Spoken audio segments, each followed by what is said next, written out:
Assalamu alaikum. Assalamu alaikum. Some anger in the second one. Can't do anything.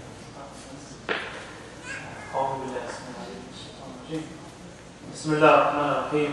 Alhamdulillah Rabbil Alameen. Wassalatu wassalamu ala Rasulillah. Ashraf al-Anbiya wal-Mursaleen.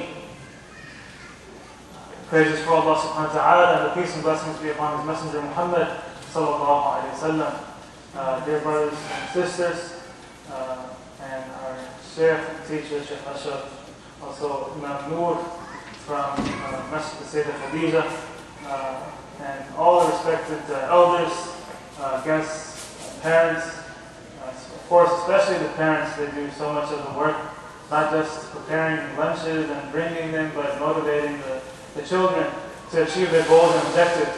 And that's actually what I wanted to start off talking about, is goals and objectives, because memorizing the Quran, I think most Muslims, if you ask them, they say, oh, I wish I could memorize the Quran. Oh, I wish I could. Same way like people might say, oh, I wish I could have $10 million. Or, oh, I wish I could win the World Cup in cricket or something. I don't know, whatever. But the thing is, how are you going to try to realize that goal? I'm not saying it's impossible, but how are you going to realize that goal of making this or that? And why is this important? They actually did a study a few years ago, and they tried to identify who are the happiest people? Who are the happiest people? You know, this is one of the main objectives of Islam, is to be happy. Who are the happiest people?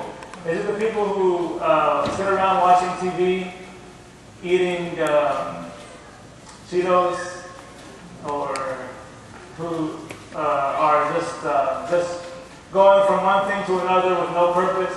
They actually found the people who are the happiest, like real happiness, are those who set objectives or set goals and then they meet them. Those who are achieving something in their life. Like let's say, for example, you want to build something. And you actually go through building it and you make it with your own hands and you see it in front of your eyes. That's a happiness that you can't take away. It's not the happiness that's going to make you jump up and down and so on and you forget after a few minutes. This is a lasting happiness of an accomplishment, of an achievement. And so you're doing the same thing. You say, okay, you start off, I want to get through the qa'idah.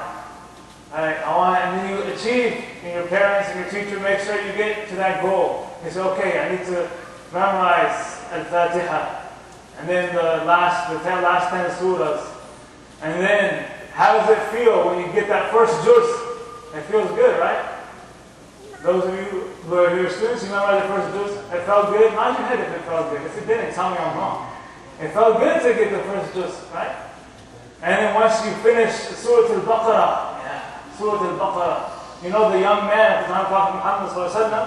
The Prophet Muhammad sallallahu alaihi wasallam, he put him in charge of his whole clan, of his whole tribe, because he knew Surah Al-Baqarah. He said, "This one knows Surah Al-Baqarah. Okay, he's your Amir. He's your leader." So it shows the value of what your teachers are giving to you, and why you should respect your teachers even more. Even though I know Sheikh Ashraf, he's nice with you and he jokes and he plays with you, you should have so much respect for him, that he is taking this time, that he is being patient with you, and that you always make dua for him in addition to your parents as well. In conclusion, speaking of dua, you know the dua for Khatm al-Quran, there are various ones, but this one is interesting.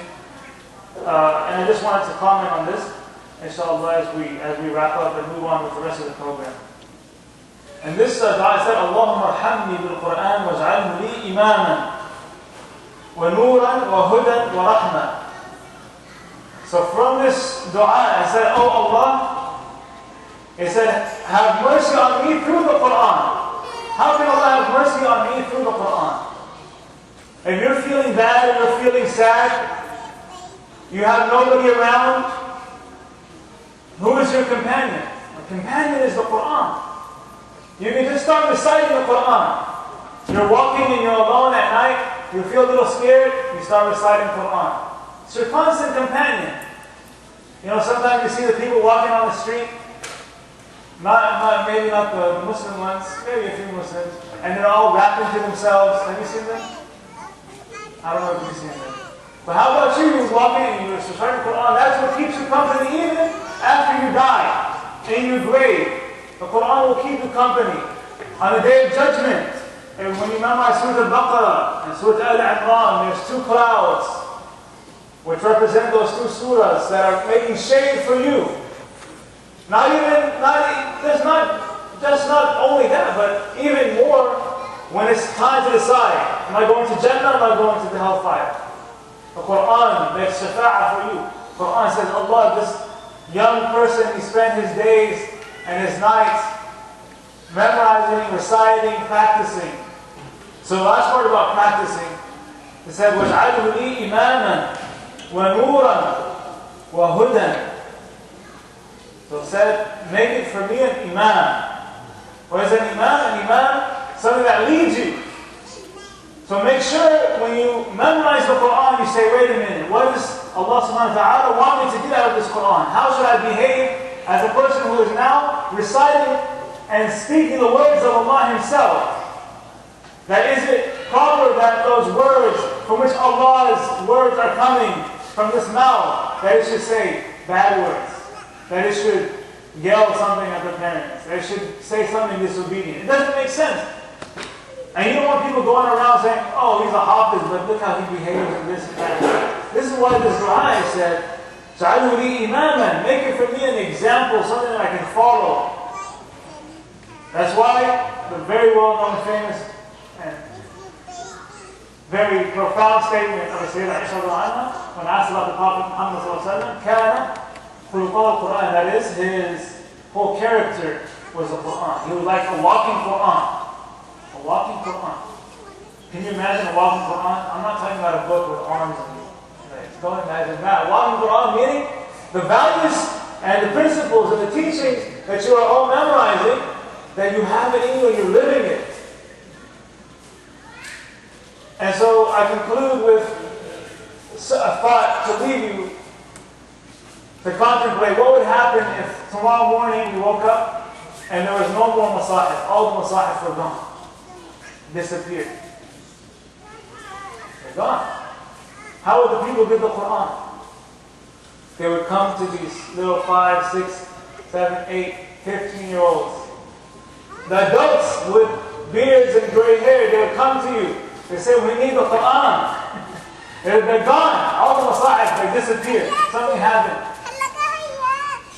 So you are not only to practice this Quran, but to keep it, preserve it, inshallah ta'ala, and pass it on from one generation to the next, so that even if they take away all the masahif from us, they cannot take away the hearts of our young Muslims and Muslimat. May Allah subhanahu wa ta'ala bless all of you in what you have accomplished, and give you the dedication to continue to set goals for yourself, and that you will try to reach those goals, even if there's no danda to make you reach those. جزاكم الله خير.